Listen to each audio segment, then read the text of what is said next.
AETCOM, EdCom modules, attitude, ethics and communication. ఆసుపత్రుల మీద దాడి చివరికి ప్రాక్టీస్ చేయాలా వద్దా?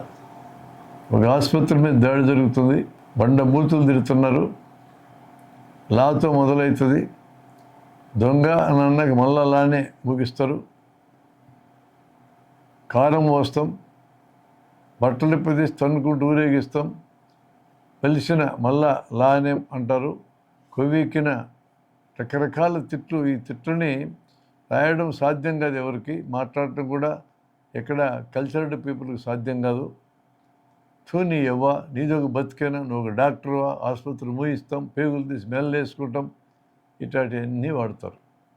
ఈ ఉన్మాది ఇలా విజృంభిస్తున్నప్పుడు మధ్యలో అతి కష్టం మీద నా సెల్ ఫోన్ ఎతికి తెచ్చుకొని పోలీస్ సిఐ గారికి, ఇన్స్పెక్టర్ గారికి 3-4 సార్లు ఫోన్ చేశాను.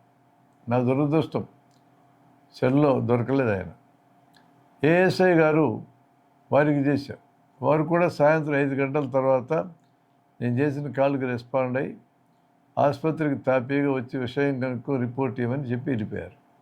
1.5 గంటల పైగా సాగిన విధ్వంసకాండలో నేను నా స్టాఫ్ ప్రపంచం సంబంధాలు తెగిపోయినట్టుగా ఒకే గదిలో తలుపులు వేసుకొని ఉన్నాం. బయట కొంతమంది స్టాఫ్ని పిడికలతో గుద్దాడు ఒక అతను, కాళ్ళతో తన్నాడు, పొట్టలో పొడిచాడు. ఆ ఉన్మాదిని ఏ ఒక్కరు ఆపలేకపోయారు. తెలుగు భాషలో బూతులన్నీ అయిపోయినాయి. వాళ్ళ అన్నదమ్ములు వెళ్ళిపోయినారు. తిరిగి 1.5 గంటలు కాకముందే తిరిగి మరోసారి దాడికి దిగారు. లంచ్ బ్రేక్, స్టాఫ్ పైన అన్నం తింటున్నారు.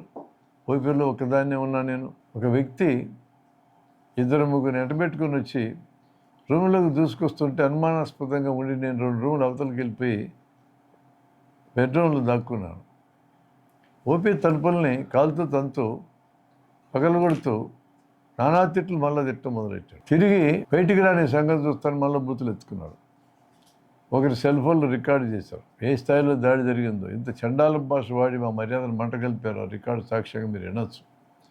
అప్పుడు నేను తిరిగి పోలీస్ హెల్ప్ కోసం, కనిపించిన ప్రతి వెల్విషర్ కోసం సెల్ ఫోన్ ద్వారా ప్రయత్నాలు చేశాను. చివరికి పోలీసులు 2 నా కాలుకి స్పందించి ఇచ్చారు.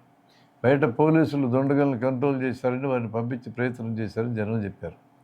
పోలీస్ స్టేషన్కి వచ్చి అక్కడ కంప్లైంట్ ఇవ్వండి, ఇక్కడేందుకు గోలని వాళ్ళు తీసుకుని వెళ్ళిపోయారు. ఆంధ్రప్రదేశ్ ప్రభుత్వం ఇలాంటి దాడులు నేరమని వైఎస్ఆర్ హయాంలో చట్టం చేసింది కదా, అయినా ఇలా జరుగుతుంది ఏంటి? చట్టం దారి చట్టాందే, జనమదారి జనాంది. పోలీసులు అయిన సందర్భాన్ని అన్నింటా స్పందించగలరా? అంతమంది పోలీసులు నేను స్పందించడానికి, వాళ్ళకి అంతకంటే పెద్ద సమస్యలు ఉంటే వీటికి స్పందించడం కూడా సాధ్యం కాదు. మరి అలాంటప్పుడు డాక్టర్ ఏం చేయాలి? చిన్న ఆసుపత్రుల్లో జరిగే ఇలాంటి దాడులు కార్పొరేట్ ఆసుపత్రుల్లో జరుగుతాయా? అక్కడ సెక్యూరిటీ ఉంటుంది, జనం ఉంటారు. ఎవడైనా దాడి చేయడానికి ముందుకుంటే మెక్లర్గా తంతారు, మామూలుగా తన్నారు, తన్ని పోలీసులకు అప్పచెప్తారు. చిన్న హాస్పిటల్స్కి రక్షణ లేదు.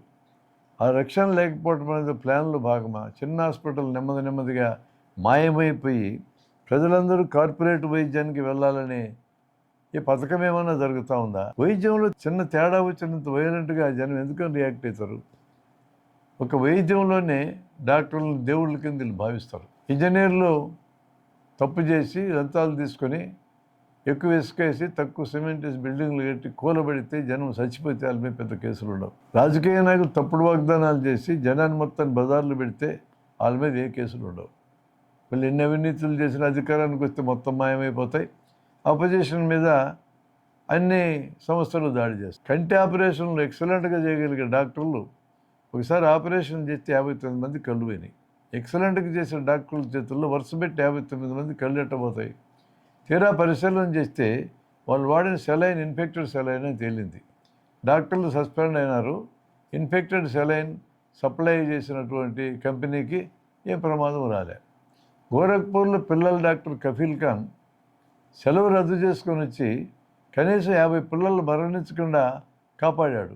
తన డబ్బులు ఇచ్చి ఆక్సిజన్ తెప్పించాడు. 72 గంటలు పోరాడారు. ఇంత పోరాడితే ముఖ్యమంత్రి గారు వచ్చి ఎవరు కఫీల్ ఖాన్ అంటే నువ్వేనా, హీరో అవుదాం అనుకున్నావా అని చెప్పి వార్నింగ్ ఇచ్చి 8 నెలలు జైల్లో పడేశాడు. ఇట్లా జరిగితే చిన్న హాస్పిటల్ ఏం బతుకుతాయి, డాక్టర్లు ఏం బతుకుతారు?